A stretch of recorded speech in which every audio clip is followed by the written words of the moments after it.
So I have the A26 and A56. I have not unboxed them as yet, so let's take a look at what we get in the box. So let's start with the A26. That's the box.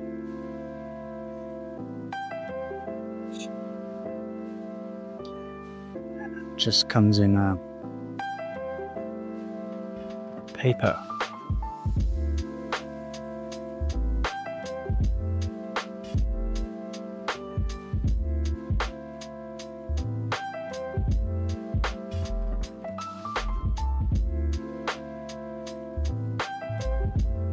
And that is the A26 in black.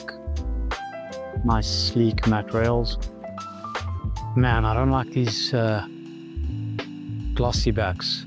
This is literally just a fingerprint magnet galore. What can we do?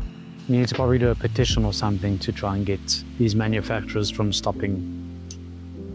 Let's do the A56.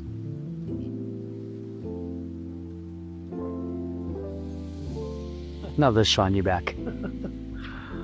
Goodness. Wow, this has got some heft to it. You can definitely feel the bump up in quality from this. Very nice color actually. Let's get a little front peel going here. Nice. That's the A56. So I actually have a full review going up soon on my YouTube channel with the A26 and A56. So if you want to see more of these phones, stay tuned. I'll drop the link down below to find my channel on YouTube, and I'll see you there. Cheers.